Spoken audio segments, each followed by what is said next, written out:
चलिए जानते हैं आज के देश और दुनिया के महत्वपूर्ण 20 बड़ी खबरें सिर्फ 5 मिनट में। पर अभी तक आपने इस वीडियो को लाइक नहीं किए हैं तो लाइक कर लीजिए, चैनल पे नए हैं तो चैनल को सब्सक्राइब कर लीजिए। तो चलिए, भाजपा के पूर्व विधायक महेंद्र बागरी ने छोड़ी पार्टी। राजधानी पहुंचकर पूर्व विधायक कमलनाथ के हाथों ली कांग्रेस की सदस्यता। पूरी जानकारी आपको विस्तार से देंगे, वीडियो को अंत तक जरूर देखें। बता दें कि भारतीय जनता पार्टी को विधानसभा चुनाव से पहले पन्ना जिले में एक बड़ा झटका लगा है। जिले में अनुसूचित जाति के लिए आरक्षित विधानसभा क्षेत्र गुनौर से वर्ष 2013 से 17 तक विधायक रहे महेंद्र बागरी ने भाजपा से इस्तीफा देकर कांग्रेस पार्टी का दामन थाम लिया है। श्री बागरी ने गत दिवस भोपाल पहुंचकर प्रदेश के पूर्व मुख्यमंत्री एवं कांग्रेस के प्रदेशाध्यक्ष कमलनाथ के हाथों कांग्रेस पार्टी की सदस्यता भी ले ली है। कांग्रेस पार्टी की सदस्यता लेने के उपरांत पूर्व विधायक श्री बागरी ने भाजपा को छोड़ने की वजह उनकी तथा उनके सैकड़ों कार्यकर्ताओं की उपेक्षा बताया है तथा कहा है कि भाजपा जहां एक और परिवारवाद की बात कर रही थी, वहीं परिवारवाद को भाजपा में ही बढ़ावा मिल रहा है। हमने अपनी उपेक्षा को लेकर लगातार पार्टी के प्रदेशाध्यक्ष सहित उचित मंचों पर बात रखी, किंतु अब भाजपा में ऐसा लगता है कि कोई सुनने वाला नहीं। ऐसे में जनता की सेवा के लिए उन्होंने कांग्रेस पार्टी को कहीं बेहतर पाते हुए पूर्व मुख्यमंत्री कमलनाथ के हाथों सदस्यता ले ली। अब कांग्रेस पार्टी जो भी निर्देश प्राप्त होंगे उन जिम्मेदारियों को वह पूरा करेंगे। अवगत हो कि पन्ना जिले के गुनौर विधानसभा क्षेत्र से श्री बागरी भाजपा के प्रत्याशी बनकर चुनाव में विजयी हुए थे। देश में एक बार भारतीय संविधान से इंडिया शब्द को हटाने की मांग फिर उठी है। भाजपा सांसद हरनाथ सिंह यादव ने भारतीय संविधान में लिखे इंडिया शब्द का विरोध जताया। गौरतलब है कुछ दिन पहले आरएसएस प्रमुख ने कार्यक्रम को संबोधित करते हुए देशवासियों से अपील की थी कि इंडिया की जगह भारत नाम का इस्तेमाल किया जाए। उन्होंने कहा था कि इस देश का नाम सदियों से भारत है, इंडिया नहीं, इसलिए हमें इसका पुराना नाम ही इस्तेमाल करना चाहिए। उन्होंने आगे कहा कि हमारा देश भारत है और हमें सभी व्यवहारिक क्षेत्रों में इंडिया शब्द का इस्तेमाल बंद करके शब्दों का सही इस्तेमाल होना जरूरी है। संसद के विशेष सत्र से पहले महिला आरक्षण बिल को लेकर उपराष्ट्रपति जगदीप धनखड़ ने अब बड़ा बयान दिया। उन्होंने कहा कि जल्दी संविधान में संशोधन के साथ महिलाओं को संसद और राज्य विधानसभा में पर्याप्त प्रतिनिधित्व मिलेगा, जिसके बाद 2047 से पहले ही भारत को नंबर 1 देश बना देगा। राजस्थान के जयपुर में महारानी महाविद्यालय की छात्राओं के साथ बातचीत करते हुए उन्होंने कहा कि जहाँ तक संविधान का सवाल है, मैं चाहता हूँ कि आप लड़कियाँ ध्यान दीजिए। हाँ, आपको बता दें कि पंचायत और नगर पालिकाओं में सभी चुनाव में लड़की और महिलाओं को 1/3 आरक्षण मिलता है। यह आरक्षण बहुत महत्वपूर्ण है।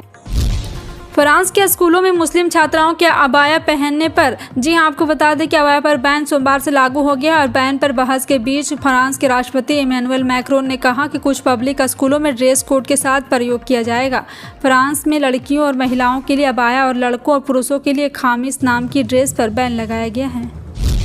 भारत का मिशन चंद्रयान 3 अब स्लीप मोड में है, यानी विक्रम लैंडर और प्रज्ञान रोवर ने अब चांद पर काम करना बंद कर दिया। चांद पर रात होने की वजह से अब इनमें कुछ एक्टिविटी नहीं होगी, लेकिन स्लीप मोड में जाने से पहले विक्रम लैंडर ने दुनिया को हैरान कर दिया। इसरो ने सोमवार को बताया विक्रम लैंडर ने चांद पर होप टेस्ट किया और कुल 40 सेंटीमीटर की छलांग लगाई, साथ ही इतना ही दूरी पर जाकर स्थित हुआ।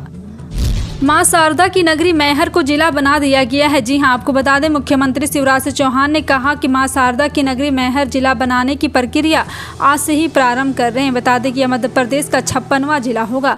वैसे एक बार पहले भी मार्च 2020 में कमलनाथ की सरकार के दौरान कैबिनेट में मैहर को जिला बनाने की मंजूरी दी थी।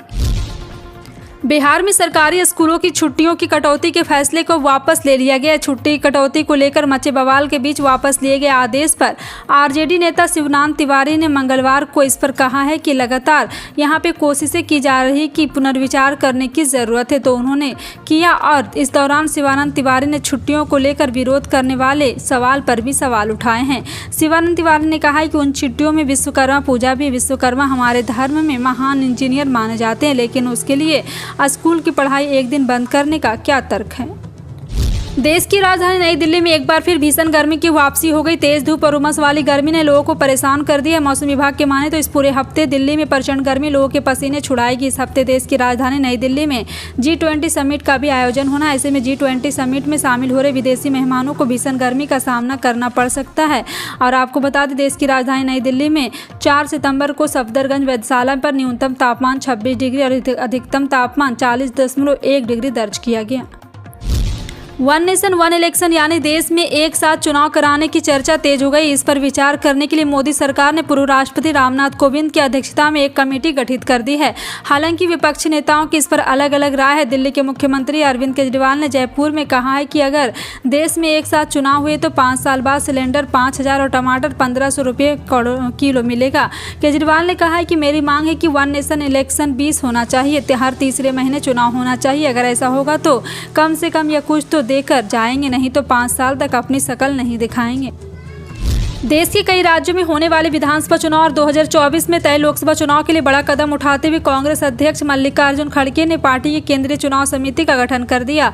इस 16 सदस्यीय समिति में खड़गे के साथ सोनिया गांधी, राहुल गांधी, अंबिका सोनी, सलमान खुर्शीद समेत कांग्रेस के कई दिग्गज नेताओं को शामिल किया गया।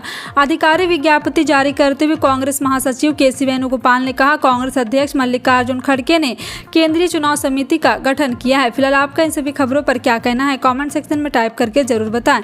इसी तरह की पल पल की अपडेट जानने के लिए जुड़ रहे हैं आप अपने NTS न्यूज़ चैनल से। मिलते हैं अगली बड़ी खबर में, तब तक के लिए जय हिंद।